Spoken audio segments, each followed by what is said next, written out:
in Color with Dr. Alfiee. I'm your host, Dr. Alfiee. On today's show, we are going to have a great opportunity to learn a little bit more about men, masculinity, and the mental health of men of color.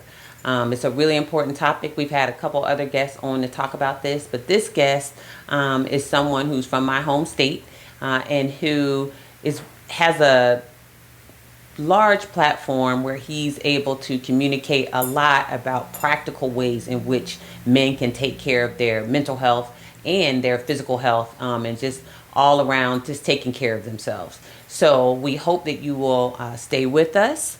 We are a video and audio podcast, so I want to remind you that if you're listening to us, we also are on video through our YouTube channel, and you can find us at Couched in Color with Dr. Alfiee. So stay with us. We're coming right back with our conversation, and I hope it's something that you will learn from and enjoy. All right, so welcome to everyone. It's my pleasure to introduce my guest to you. My guest is a man from my home state of Virginia. Whoop, whoop. All good things come out of Virginia, even though my husband would say they all come from Mississippi, but we're going to say they all come from Virginia. Mr. James Harris, he is the author of a book on men's mental health that he will tell us a little bit about. It. I was sharing with him earlier that sometimes social media can be a gift. We met through social media, and I follow him, and he has a lot of good content. And so I want to say to you, sir, welcome to Mr. James Harris. Thank you so much for being here with us. And if you don't mind, tell us a little bit about yourself, so that people can learn about this good man and the good work that you're doing in the space of mental health. Oh man, I definitely appreciate your insight and you saying that you're a fan because I'm definitely a fan of yours, and I definitely appreciate that you approve my content because I do strive to ensure that I'm enhancing and educating people on different things. But so appreciate you first and foremost. But how you guys doing? My name is James Harris. I'm located in Richmond, Virginia. I'm a father. I'm a veteran, United States Army, 2 deployments, one in Iraq, one in Afghanistan. I'm a multiple business owner, multiple home owner right here in Richmond and surrounding areas. I'm also an advocate for pretty much everybody in a different situation and want to enhance that situation. Also a therapist. Finished grad school about 2 years ago now, so I'm fortunate for that. Do private practice as well as outpatient. Um, and yes, most recently, I just became an author. Book is called Man, Just Express Yourself. And it's an interactive journal for boys and men to learn better ways to express themselves, identify triggers, talk about emotions, feelings, resentment, displacement, traumas, just different stuff like that. And also to, I guess, try to eradicate the stereotypes of vulnerability equating to weakness and stuff like that. Well, that's wonderful. So Yes, ma'am. tell me, that's amazing. Like you have a lot. One of the things I'm impressed with, among many others, is you have a lot going on. You're juggling a lot, right? So in Hmm. addition to being a business owner, I'm a small business owner myself. In addition to being a business owner, you have multiple businesses. So you have Yeah. multiple ways in which you are out in the world doing positive things. As I heard you say, you're also a father um, and a veteran. And so there's so many layers as a black man to unpack. And I think one of the things I'm always super curious about is what led you to the place where you are now, specifically as it relates to mental health and mental wellness for men. Because I honestly don't meet a lot of brothers who are mental health providers. It's just not a lot of y'all. And so I'm just curious, what was that path like for you? Man, well, first I would like to correct you in Okay. a specific way that you can Okay. use that as enhancement. Not Okay. pretty much constructive, but you're not a small business owner. You're a growing business owner. There you go. So let's I speak that. take it. I Yeah, yeah. receive it. Yes. Yeah, so you're a growing business owner, and I do consulting, and when I tell my clients that, it turns something on as far as affirming them to let them believe, like, oh yeah, I'm still growing, I'm not small. That's But now that we got that out the way, so my upbringing was pretty much a tragic one that I used resilience to overcome. So I was a ward of the state. I was in foster care and in group homes. My dad died when I was 5. My mom got sick when I was about 8 years old. So, the state stepped in and did the Mm-hmm. whole process of group homes and foster care and stuff like that. And I emancipated myself at 16. But, and I don't know if you know, but being a ward of the state, you have to have therapy weekly, right? And for me, Mm-hmm. it wasn't a good process. It was Mm-hmm. a poor process. It was a unbecoming process. It could have just been me, being a stubborn kid, but most importantly, it was not culturally conducive to my situation. Mm-hmm. Um, and what I mean by that is it was this older white guy, and I'm this young kid from the project. So Mm-hmm. to sit across from you and just disclose all my information wasn't a appealing process. So I didn't benefit as much as I could from therapy. And then fast forward, joined the army, did the whole thing, 2 deployments, and I was a gunner. So after my last deployment, I realized I was different. So I, went back to therapy. I tried it again, and this time it was the same thing. This time it was a older white lady, no combat experience. So again, I find myself in this situation to where, like, I know the benefits of therapy, but I'm just not receiving the benefits from the people I'm obtaining it from. Mm-hmm. So that led to me to saying, you know what, I'm gonna pause entrepreneurship. I'm gonna go back to school. I'm gonna be that change. I'm gonna be an effective therapist, a cultural competent therapist, and a therapist that impact my community and, of course, the men. So, like you alluded to, it's not a lot of men within the field, so the positive representation is not there. And then it's not a lot of people who look like me to treat me, whether that is that young boy who was in therapy or that young girl that's in therapy or just that veteran. That's why a lot of veterans now tend to do the groups or do nothing at all, because at least within the groups, we got that lived and shared experience. So we can communicate better and we can help each other process, opposed to this talking to this person with no relatable experience. Because some things you want to have validated and empathy for That's right. and felt, so That's long story short, that's pretty much the journey of why I started where I am. And Mental Heal is the movement that I founded based on that. And it's just like what it sounds like, encouraging men to not only heal, but at least start specific dialogues within themselves or within them circles for their overall wellness, not just the mental health, but the physical health as well, such as right. early detections, getting physicals yearly or bi-yearly, checkups and stuff like that, or not waiting until some falls off or you're bleeding to death to go to the doctor. And of course, the mental health piece as well, exchanging dialogue, feeling your feelings is something that I express often. Um, Showing that vulnerable side, talking about your emotions, addressing your emotions, and processing your emotions, whether that's the positive ones or negative ones, and identifying different ways to cope, whether those are positive coping skills or negative coping skills. But I also re-educate them on specific diagnoses such as trauma and depression, and try to eradicate those negative stereotypes surrounding those. So that's who I am, and that's what I do. Well, that is a lot, and it is a testament, as you said, to resilience. Um, my brother has this thing he calls it intestinal fortitude because he's an omega, and that's something that they always talk about. And everything that you just shared really does speak to those ideas of intestinal fortitude. And Yep. honestly, it reminds me of I had the honor of having Charlemagne on a few episodes ago, Mm-hmm. and listening to him. There are things that you said that really resonate and remind me of things that he said about how he grew up. And some of what I'm hearing that's the theme is that I feel like often for black men, I think the same is probably true for Latinx men. I don't know that you all are always given the opportunity to actually do something that you said, which is feel your feelings. That Sure. there's not really a lot of encouragement and support for brothers to do that. And so I'm wondering what your thoughts are, because that's heartbreaking for me to think. I have a son, he's 13, and sometimes I wonder if he feels like that. You know what I mean? Like, even though his mom is a psychologist and she's like, you got to talk about your feelings, I get the impression that for young men, especially black and brown young men, they're not encouraged to do that, right? And if they do engage in that kind of behavior, there's something wrong with it. Do you have any thoughts about that? And how do you help boys or young men, younger brothers, how do you help them deal with that? So two things. The first thing is, I don't think it's just black and brown boys because Okay. I've been fortunate enough to be international now. I've done 5 different countries Wow. via school, via Yeah. Zoom Yeah. process or Yeah. labs and stuff like that. So I'm fortunate that my movement has grown and taken over. And of course, here domestically, I get called in different states and cities to do presentations all the time and Okay. display my work. So I've been fortunate.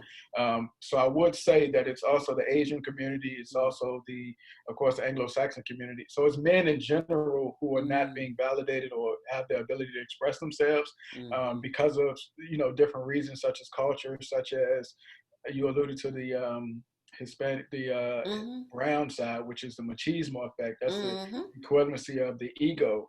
Mm-hmm. And it's so many different cultures telling me the same thing, like, oh Mm-hmm. no, we don't do that because it's frowned upon. Mm-hmm. Men are supposed to, it's that certain level of societal predisposition of what a man's supposed to be, what That's masculinity is, right. and stuff like that. That's But right. the ways I counter that is, of course, individually in different sessions and stuff like that, and allow people to open up and express themselves without the judgment, without the uh, feeling displaced or disowning.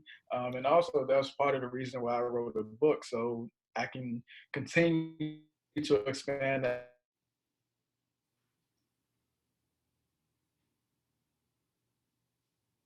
Like the testimonies that I've been receiving from the wives with those stubborn husbands, and their fathers, and then the men themselves, of course, Mm-hmm. So it's been gratifying to know that they're interested in getting the help and now not be as demonized for it. So one of the ways I want the wives to assist our men with this book is, or in general, Mm-hmm. is do it during a date night, do it during the exercise, so it's not as overwhelming or Mm-hmm. doesn't, it's like you're force feeding them, but it's a Mm-hmm. way to engage without getting that confrontational piece. I guess Mm-hmm. it'll be easy. What did Tell me a little bit You got a about. young man at home, I'm sorry. so Go ahead. Go ahead. it'll be great to him because he. Okay, yeah. So your mom, so it's a great tool for your young son because it's a tool that he can grow with. Like he's 13 now, he can do this book now, and in Mm-hmm. 2 years he can look back at it. Let me see and say, let me see how much I've grown. Am I still triggered by what used to trigger me, or Mm-hmm. do I still need to improve in certain areas and things like Mm-hmm. that? So for me, it's a lot of validation and what they're actually feeling and giving them the insight and the perception within themselves and not so much of the perception of the outside world, how they're being viewed. It's okay if you want to cry. It's okay if you want to express yourself. It's okay if you are feeling a certain feeling and don't know what it is. Let's process it. Let's deal with it. And substance use, being promiscuous, or reckless behavior. So those are some of the ways that we do that. Wow, that's a lot, and it's. I think And it may seem for some of us like sort of outside the box. It kind of is outside the box to ask boys to do something a little bit different than what they've been trained to do. And I feel like what you're sharing with us is that through your book, you give people some of the tools that they need to be able to do that. Is that right? Can you talk a little bit about what are some of those, without divulging too much, because we want people to go buy it?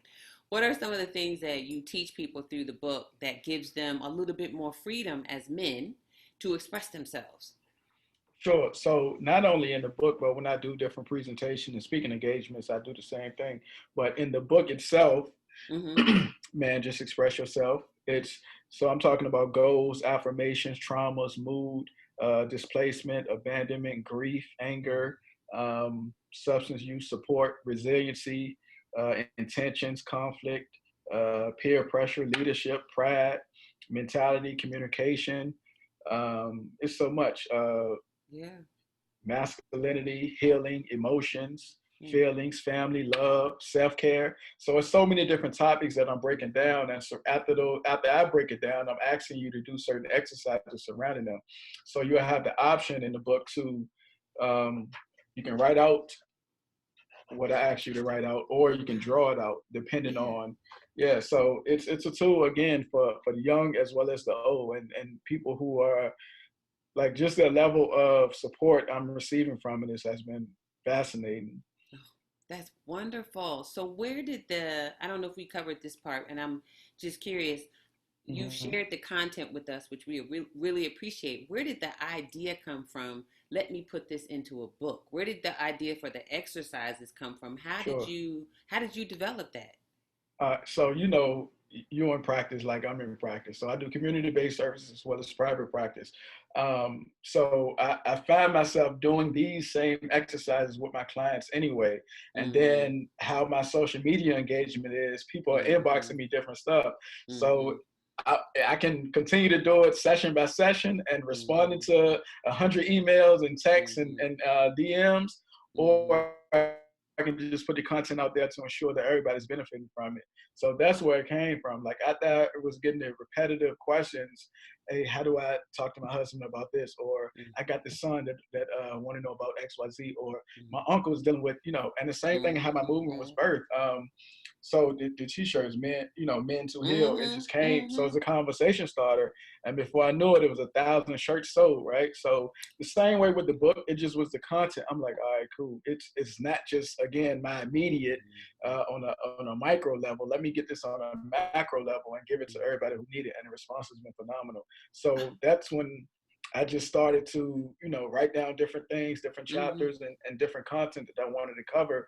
And before I knew it, I had close to 70. I was like, all right, this should be enough because I touched on pretty much everything.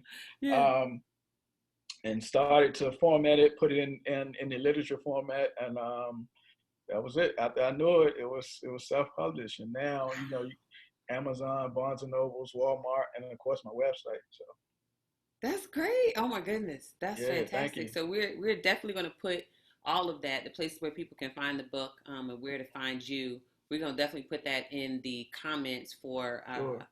when we're on, because we're both on YouTube, on the YouTube channel, and on Apple Podcasts and everywhere people see podcasts. So we'll make sure that's in our liner notes, so to speak.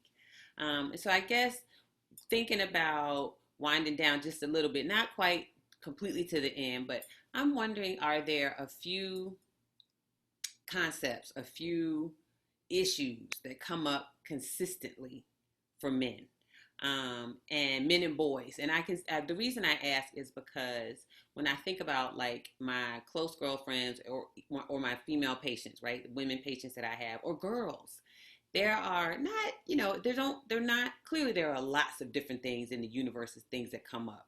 But like for professional women, for example, especially professional women of color, it's a couple things that come up all the time. And one of those that almost always comes up is this whole concept people have been talking about lately called when a black woman comes into a setting, or women of color, going from pet to threat. So you're cute when you first get in the workplace, right? And you're novel and you're new and like, oh, like a little puppy, right? And then over time, sometimes pretty quickly, once people get a sense of, I don't know, how powerful you are, how smart you are, do you know what I mean, how hardworking you are, then you become a threat and everything shifts. And that kind of consistently comes up with women that I work with. I don't have a large practice, it's teeny tiny, but that come up all the time. And it's my own personal experience. And so I guess I'm wondering, educate us a little bit about, are there some things that consistently come up, maybe not every brother, maybe not every man, but that consistently come up for men? What would some of those things be?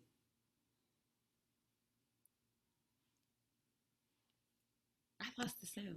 Oh, there we No, go. so it's two that come to mind that I can speak to readily that comes up probably and that manifests itself to not only the guys that I see in practice, but of course in the community, in the Yep, workplace and stuff like yep, that. One yep. is unresolved trauma Mm-hmm. because they don't know what it looks like fully. And the Mm-hmm. most common one is depression, right? Because I have a vast majority of men, whether it's D1 athletes or professional athletes or just this large and gloomy guy who's super masculine that still views depression as a female diagnosis, right? I get told that a lot. Man, no, man, I'm star linebacker. I can't be depressed. That's for women. Just that's Mm-hmm. cheerleaders get depressed. Mm-hmm. Or no, man, I dunked on somebody yesterday. I ain't depressed, man. Mm-hmm. Da, da, da. So once I started to educate them on depression and let them know, like depression is not gender specific. Uh, Up top. So we after we get that out the way, I started explaining it to them like hey, these are some of the signs of depression. Let me see. Let's just do a test run to Mm-hmm. see, right? So I put it in context and I put it in the language that they can understand. So pretty much, I'm like, how's your appetite for the past couple of weeks? You've been eating, like you should. Check. How's your Mm-hmm. sleep been? Mm-hmm. Are you able to fall asleep and stay asleep throughout the night? Do you find yourself still hanging out with your teammates or your classmates or the people that you used to hang out with? You find yourself isolating, or are you having troubling thoughts? Or when was the last time that you played basketball or football or did this hobby that you normally would do, right? So to them, it's like, oh man, you know what? I didn't eat, for the past couple of days. Or when I fell asleep on time, but I woke up in the middle of the night and I couldn't get back to sleep. Or, oh man, I didn't do X, Y, Z. I used to. So that's a loss of interest and pleasure. So when I put it to them like that, I'm like, yo, bro, that's depression. There's nothing wrong with it. Now that we know what it is, we can address it, right? So, but to them, it's like, oh man, so like what you mean? I'm depressed. Like, yo, you got the symptoms of depression, and there's nothing wrong with that. It's not just a female thing. It's Yes. you're human. You're a Mm-hmm. person. You have emotions. You have feelings. So once I re-educate them on what it is, we identify what it is, we start working to reduce it. So, after treatment or after I see them again, hey, Mr. Hurd, I just want to let you know, man, like I started back hanging out with so and so. I was able to sleep every night this weekend. I've been eating, I've been going, so after we get on the routine, we let you know, like, it's not just that thing,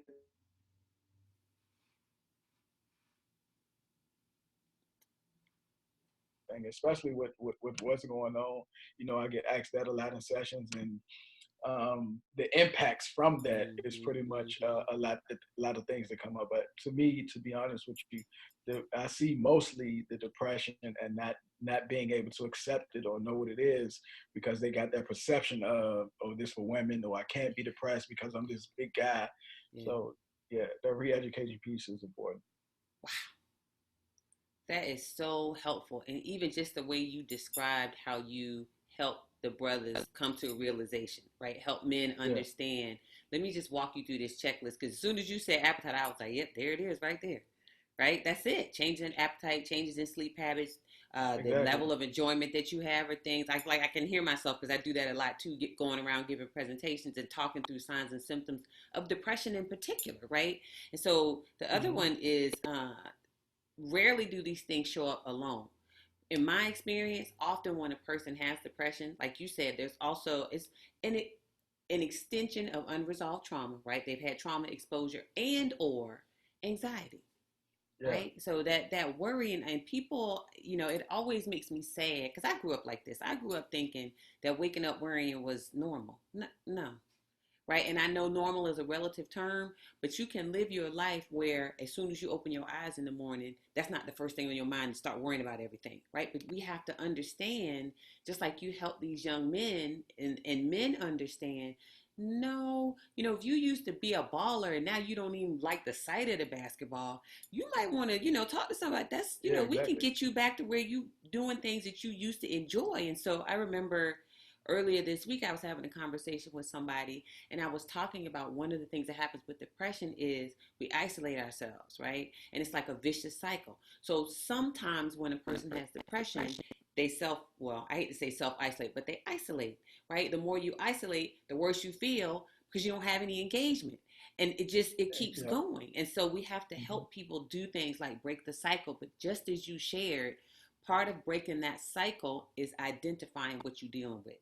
So I love the way that you describe that and help men really understand. And it was enlightening for me to hear that often it's gendered for men. They think I can't get depressed because that's what happens to women. And part of that is our mission, both of us, is to let people know, no, it doesn't discriminate. We want you to understand that you can get help for this too, because this can happen to you. So I am elated about that. So I'm looking around because I have this one last thing I like to do. But before I do Okay. that, what I want to ask is, are there any things that I did not cover that you feel like it's important to share with our audience about mental health, about men, whatever it is, about being a growing business owner? I'm gonna receive that. Anything that you feel like, because this has been a great conversation. I've learned a lot, and I'm just wondering, do you have any final thoughts you want to share with the people to teach them one more little thing?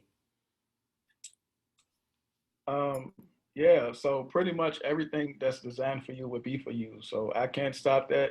Anybody else can't stop that. So open yourself up, open your mind up to receive it, and stick to your passion. Don't worry about the perception of others. If you want something, then definitely go and get that. And also, I would like to just, I guess, end with or throw in there that coping is a process. The outcome is healing. So continue to cope, continue to ride the journey, and you will better yourself.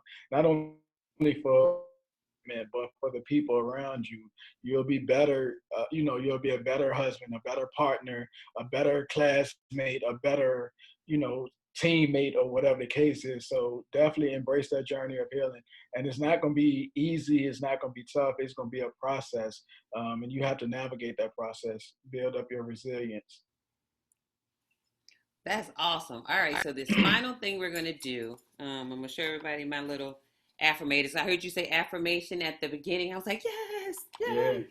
So I'm just gonna pick a random one, Okay. and then I'm gonna read it to you, and then I'm gonna get you to reflect on it. And I know it's gonna be something profound because you had a lot of wisdom for us today. Oh, this is perfect. All right, this one is. Oh, and the other thing is, I'll say up front, it's affirmations with like a little joke. It has like sometimes jokes aren't funny, but most of the time they are. But this one is leadership. So that's the one we're gonna do today. All right, Okay. leadership.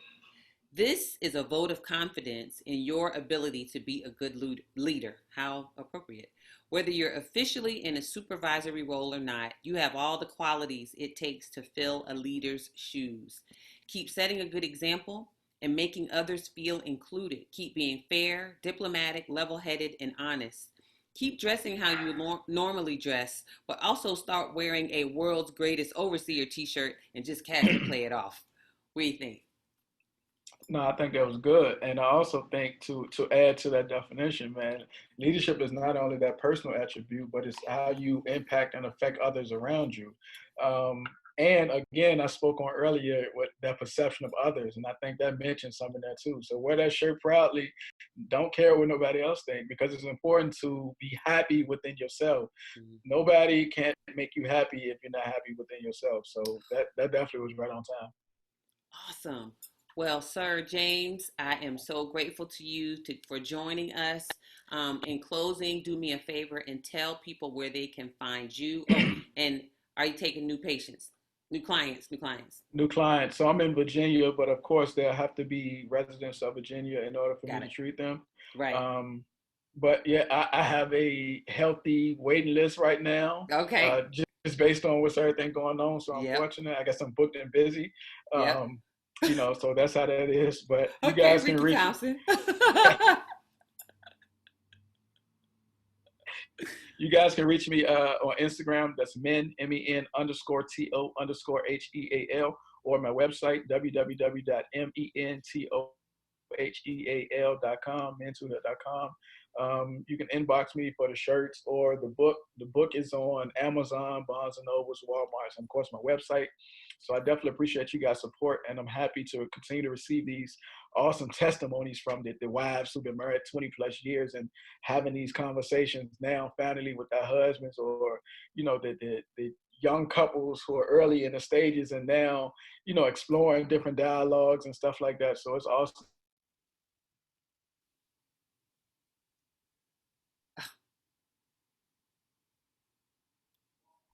I love it. Well, thank you so much. It was my pleasure to have you here with us. We'll definitely be promoting your book and your website and those wonderful t shirts. We'll make sure we get all that in our liner notes. And I just want to say, I'm wishing you only continued success. I appreciate everything that you're doing for men worldwide. As you said, now my passion is for men of color, but for all of our brothers, I'm really excited that they have somebody like you they can reach out to and connect with, and who's putting something out there that's going to benefit all of our brothers. So thank you so much, and I'm only wishing you the best. All right, thank All right. you, Doc. Appreciate you for Of having me. course. You continue to excel as well. Thank you. Thank you so much. I'm a growing business owner. All right, you Yes, take ma'am. care. All All right. right. Bye-bye. Okay, so there you have it, a conversation with Mr. James Harris with his new book, Men to Heal. You can find it on all platforms, Amazon, Barnes and Noble, online, Walmart, as he shared with us, as well as on his website. What we really want you to do, in addition to going to check out James's work, is to hit the subscribe button, to go on to our YouTube channel and drop us a line. Tell us what you thought of today's episode, and then stick around and check out some of our other episodes. We look forward to continuing to bring you innovative, insightful, helpful information about the mental health of diverse populations, with a primary focus on our young people, including our teens, young adults, families, and communities. So I'm going to share with you in closing something that I always share, which is that I'm wishing you lots of love, I'm wishing you lots of light, and I'm hoping that it is always, always informed by good, culturally relevant science. Take care.